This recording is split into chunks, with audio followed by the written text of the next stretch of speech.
Double பாட்டம்னு சொல்லுவாங்க இது. ஓகேவா? ஸோ வச்சு டபுள் பாட்டம்னு சொல்லுவாங்க. இந்த டபுள் பாட்டம் என்ன ஆகும்னு நான் சொல்லிடுறேன். இப்போது இந்த மார்க்கெட் இப்படி வரும், இப்படி வந்துட்டு இப்படி போயிடும். ஓகேவா? இந்த கதையை யாராவது புரிஞ்சுக்கிட்டு ஆன்சர் பண்ண முடியுமா?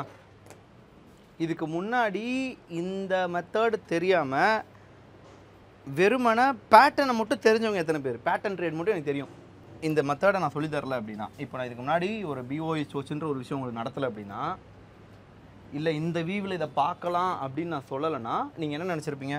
இப்படி வரும், there is a bottom line வந்துச்சா, பாட்டம் லைன் வந்துருச்சு, ஓகே இந்த லைனை காப்பி பண்ணி இங்கே பேஸ்ட் பண்ணலாம், இந்த இடத்த தாண்டினா ரீடெஸ்ட் பண்ணும், இங்கேருந்து இந்த லென்த் எடுத்தால் இந்த லென்த் எடுத்தால் இங்கேருந்து இதை இவ்வளோ தூரம் போகும் அப்படின்றது தெரியும் இல்லையா? இப்போது எப்படியெல்லாம் இதை பார்க்கலாம், எப்படி பார்க்கணும், என்னெல்லாம் இதில் தெரிஞ்சுக்க வேண்டியது இருக்குது, இதில் நீங்கள் எப்படி புரிஞ்சுக்கலாம், இதெல்லாம் நம்ம பார்க்கலாம். ஃபைன். சரி, மார்க்கெட் இப்படி வந்துட்டுருக்கு. அகைன் மார்க்கெட் இங்கேருந்து இப்படி போகும். இப்போ வரைக்கும் இது என்ன பேட்டர்னை ஃபார்ம் பண்ண போதுன்னு தெரியாது, இது இந்த பேட்டர்னாக தான் இருக்க போதுன்னு நமக்கு தெரியாது. Correct? So market maybe again இப்படி ஒரு பொசிஷன் வைக்கலாம். இப்போ மேபி இங்கேருந்து திரும்பினா நம்ம ஒரு கெஸ் பண்ணலாம். ஓகே, மார்க்கெட் இங்கேருந்து திரும்புது, மார்க்கெட் இங்கேருந்து திரும்பி அப்போ நம்மளுக்கு ஒரு 2 பாயிண்ட் கிடச்சிது. ஸோ இதே பாயிண்ட்டை காப்பி பண்ணி இங்கே பேஸ்ட் பண்ணால் இந்த ஒரு நெக்லைன், இந்த இடத்த மார்க்கெட் இப்படி தாண்டுச்சுன்னா நம்ம ஒரு என்ட்ரி போகலாம். ஸோ அதே மாதிரி தாண்டும், இங்கே வந்து ரீடெஸ்ட் பண்ணும், ரீடெஸ்ட் பண்ணிவிட்டு மறுபடியும் இந்த லென்த்தை இங்கே வச்சா இவ்வளோ தூரம் போகும். பட் இது கரெக்டா அப்படின்னு கேட்டால் எஸ், அஃப்கோர்ஸ் ஊரே இதை தான் ஃபாலோ பண்ணுது, அதனாலேயே இது நடக்குது. ஓகேவா? பட் அதை தாண்டி இதெல்லாம் இப்படி தான் நடக்கும், இது டபுள் பாட்டம், இதை பார்த்தா பீப்புள் பை பண்ணுவாங்க அப்படின்னு யாருக்கு தெரியும்? இன்ஸ்டியூஷன்ஸுக்கு தே நோ வெரி வெல். ஒரு டபுள் பாட்டமை ஃபார்ம் பண்ணணுமா வேணாமான்னு கூட உனக்கு தெரியும். ஓகேவா? ஸோ நீங்கள் புரிஞ்சிக்க வேண்டிய விஷயம், சரி மார்க்கெட் இப்படி வந்திருக்கு, சரி மார்க்கெட் இப்படி வந்திருக்கு, அகைன் இப்படி, அகைன் டவுன். இங்கே இருக்கக்கூடிய லிக்விடிட்டியை இவன் வந்து ஸ்வீப் பண்ணியிருக்கானா, எடுத்திருக்கானா, லிக்விடிட்டியை அடிச்சிருக்கானா? கரெக்டாக லிக்விடிட்டி அடிச்சிருக்கானா? அப்போ லிக்விடிட்டி அடிச்சிருக்கான் அப்படின்னாலே நம்ம என்ன பண்ணிடுவோம், இந்த இடத்த பிஓஎஸ்ன்னு போட்டுருவோமா?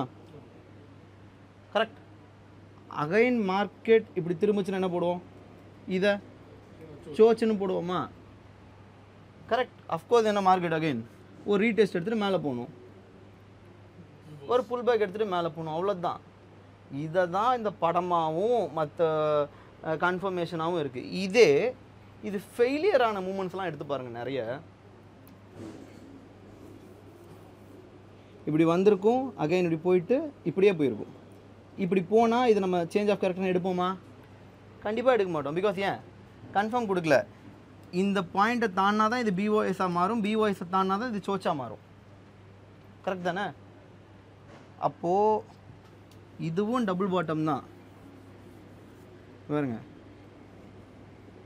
இதுவும் டபுள் பாட்டம் தான். ஒரே நிமிஷம், இதுவும் டபுள் பாட்டம் தான், இதுவும் டபுள் பாட்டம் தான். இந்த 2 டபுள் பாட்டமில் எது கரெக்டு? ரெண்டாவது இருக்கிறது தான் கரெக்டா? இதில் அக்யூரேசி அதிகமாக இருக்கும், அவ்வளோதான். இதில் வந்து ஒரு 70% அக்யூரேசி இருக்குன்னா அதில் 30% அக்யூரேசி இருக்கும். ஏன் அந்த அக்யூரேசி இருக்குன்னு இப்போ உங்களுக்கு தெரியும், நான் சொல்லணும்னு அவசியம் இல்லை. பிகாஸ் இங்கே இருந்த லிக்விடிட்டியை தலைவன் எடுத்துகிட்டு இங்கே வச்சுட்டு போயிருப்பான். இப்போ திருப்ப எல்லோரும் யோசிக்கலாம், அப்போ இந்த புல் பேக்கில் எல்லோரும் என்ட்ரி வைப்பாங்களே, இந்த இடத்துல எஸ்எல் இருக்குமே. எஸ், அஃப்கோர்ஸ் இருக்கும். அஃப்கோர்ஸ் இங்கே மறுபடியும் எஸ்எல் இருக்கும். மறுபடியும் அப்போ இதை பிடிக்கிறதுக்காக மார்க்கெட் இறங்காதா அப்படியெல்லாம் தோணும். பட் அது இன்டர்னலாக எடுத்திருக்கானா எக்ஸ்டர்னலாக எடுத்திருக்கானா அப்படின்றதெல்லாம் பார்க்கணும். ஓகே, இன்டர்னலாக எடுத்திருக்கானா, அது எக்ஸ்டர்னல் எடுத்திருக்கானா, இன்டர்னல் எடுத்ததுக்கப்புறம் எக்ஸ்டர்னல் போவானா, இல்லை எக்ஸ்டர்னல் எடுத்ததுக்கப்புறம் இன்டர்னல் வருவானா, இதெல்லாம் நீங்கள் பார்க்கணும். லிக்விடிட்டின்றது சிம்பிளி ஓகே எல்லா இடத்துலையும் இருந்தாலும் இப்போ லிக்விட் இருக்குது, லிக்விடிட்டிக்காக மார்க்கெட் போய் கேட்ச் பண்ணுமா, கேட்ச் பண்ணாதா, இப்படியெல்லாம் திங்க் பண்ணக்கூடாது. நிறைய பேர் லிக்விடிட்டியே இல்லை மார்க்கெட்டில், லிக்விடிட்டிக்காகலாம் மார்க்கெட் ரன் ஆகவே இல்லைன்னு நம்பிட்டு இருக்காங்க. அதுக்கு நம்ம ஒன்றும் பண்ண முடியாது. சம் பீப்புள் கிளாஸ் கூட எடுக்கிறாங்க, தட்ஸ் டிஃப்ரெண்ட். ஒரு டபிள்யூ பேட்டர்ன் வருது, ஒரு டபுள் பாட்டம் வருதுன்னா இதே இன்னும் அட்வான்ஸ் கிளாஸில் இது என்னென்னு படிப்பீங்க, double top, double bottom, equal high, equal low, இதிலலாம் லிக்விடிட்டி இருக்கும் அப்படின்றத ஃப்யூச்சரில் படிப்பீங்க இன்னும். ஓகே, ஒரு ரெண்டு டபுள், அதாவது ஃபார் எக்ஸாம்பிள் ஓகே ஒரு ஈக்குவல் லோ இருக்குது அப்படின்னா இங்கே லிக்விடிட்டி இருக்கும். ஸோ இதெல்லாம் நீங்கள் படிப்பீங்க. அந்த லிக்விடிட்டி அகைன் ஹண்ட் பண்ணிட்டு போகலாம். சில மார்க்கெட் என்ன தெரியுமா பண்ணோம், இந்த இடத்த இப்படி தாண்டி இருக்கும் மார்க்கெட், தாண்டிட்டு ரீடெஸ்ட் ஆகும்னு நினைப்பீங்க. தலைவன் ஸ்ட்ரெயிட்டாக ஒரு விக் விட்டு இந்த இடத்துல இருக்கிற ஸ்டாப் லாஸ் எல்லாம் கலெக்ட் பண்ணிட்டு அகைன் டார்கெட்டை நோக்கி போடுவான். ஏன்? அவன் எக்ஸ்டர்னல் லிக்விடிட்டி எடுத்துட்டான், அவன் அடுத்தது போக வேண்டியதான் அவன் டார்கெட்டை நோக்கி. அவன் ஒரு இன்டர்னல் லிக்விடிட்டி எடுத்துருப்பான், அகைன் அவன் டார்கெட் நோக்கி போவான். ஏன்னா இங்கே நீங்கள் என்ன பண்ணியிருப்பீங்க, ஸ்டாப் லாஸ் வச்சுருப்பீங்கன்னு தெரியும். அந்த ஸ்டாப் லாஸை ஹண்ட் பண்ணிவிட்டு அகைன் நீங்கள் பார்க்குற இடத்துக்கு அப்போது ஒரு 2 இடத்துல இருக்கப்போ இங்கேயும் பணம் இருக்க போகுது, இந்த இடத்துக்கும் பணம் இருக்க போகுது. அப்போது அந்த பணத்தை எடுத்ததுக்கப்புறம் தான் மார்க்கெட் மேலே போகும். ஒரு தடவை மார்க்கெட் ஸ்டாப் லாஸ் ஆகிடுச்சிச்சுன்னா திரும்பி என்ட்ரி கொடுக்கலாமா வேணாமா அப்படின்றதெல்லாம் இன்னும் அட்வான்ஸில் படிப்போம். இதில் பர்டிகுலராக சில விஷயங்கள்லாம் இருக்குது. லிக்விடிட்டி எடுத்துட்டான், லிக்விடிட்டி எடுத்ததுக்கப்புறம் நம்ம மறுபடியும் என்ட்ரி போடலாமா? எஸ், அஃப்கோர்ஸ் போடலாம். அப்போது நீங்கள் யாராக இருக்கணும்னு ஃபஸ்ட்டு முடிவு பண்ணுங்கள். நான் லிக்விடிட்டி கொடுக்க போகிறேன்னா, லிக்விடிட்டியை எடுக்க போகிறேன்னா, எடுக்கிறவங்க கூட ட்ராவல் பண்ண போகிறேன்னா.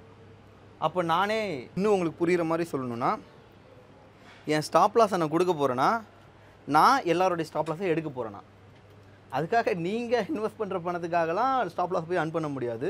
அதுக்கு பெரிய அளவில் ஃபண்டு வேணும்.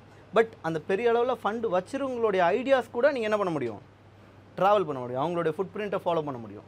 So that is easy. அதை தான் நம்ம பண்ணிகிட்ருக்கோம். ஓகேவா? ஒரு இன்ஸ்டிடியூஷன்ஸ் என்னென்ன ஸ்ட்ராட்டஜி யூஸ் பண்ணுவாங்க, என்னென்ன டெக்னிக்ஸ் யூஸ் பண்ணுவாங்க, அவங்க என்னெல்லாம் பண்ணுவாங்கன்றதை புரிஞ்சுக்கிட்டு அதுக்கேற்ற மாதிரி அவங்க கூட நம்ம ட்ராவல் ஆகணும். அப்போது ஒன்ஸ் ஸ்டாப் லாஸ் ஹண்ட் ஆகணும், ஹண்ட் ஆனதுக்கப்புறம் நம்ம ட்ராவல் ஆகலாம் இல்லையா? எல்லாரும் நிறைய பேர் சொல்கிறது ஒரே ஒரு விஷயந்தான், ஸ்டாப் லாஸ் அடிச்சுட்டு டார்கெட் போயிடுச்சு, ஸ்டாப் லாஸ் அடிச்சுட்டு டார்கெட் போயிடுச்சு. ஃபைன், ஸ்டாப் லாஸ் அடிக்கிற வரைக்கும் வெயிட் பண்ணுங்கள். அடித்ததுக்கப்புறம் ஏதாவது ஒரு புதுசாக ஒரு ஸ்ட்ராட்டஜி பில்ட் பண்ணி அதுக்கப்புறம் போங்க. சிம்பிள் தானே? அப்போது எங்கே அப்போ ஸ்டாப் லாஸ் வைக்கணும்னு தெரியணுன்னா கூட உங்களுக்கு ப்ரைஸ் ஆக்ஷன்னா என்னென்னு தெரியணும். ஒரு அட்வான்ஸ் ஸ்ட்ராட்டஜி எதுவாக வேணாலும் இருக்கட்டும், எஸ்எம்சியாக இருக்கட்டும், ஐசிடியாக இருக்கட்டும், வேறு எவ்வளோ பெரிய டாப் கான்செப்ட்ஸாக இருந்தாலும் சரி, ஆர் ஸ்ட்ராட்டஜிஸ் எவ்வளோ பெரிய டாப் ஸ்ட்ராட்டஜிஸாக இருந்தாலும் பரவாயில்ல, கான்செப்ட் இது தான். கான்செப்ட் புரியல அப்படின்னா, அடிப்படை புரியலைன்னா எவ்வளோ பெரிய ஸ்ட்ராட்டஜிஸ் உள்ளே வந்தாலும் ப்ராஃபிட் பண்ண முடியாது. They should know the basics clearly. சரி, ஃபைன், என்னென்னு பார்த்துக்கலாம். இது டபுள் பாட்டம், இந்த லைன் இருக்குது, இந்த லைனை நீங்கள் செலக்ட் பண்ணி ஜஸ்ட் இப்படி வச்சிங்கன்னா அது பிரேக் அவுட் ஆகிருப்பான். பிரேக் அவுட் ஆன பாயிண்ட்லேருந்து இங்கே தொட்டுட்டு அகைன் மார்க்கெட் இப்படி போகும். ஓகேவா? இந்த மெஷர்மெண்ட்டை நீங்கள் தூக்கி அங்கே வச்சிங்கன்னா,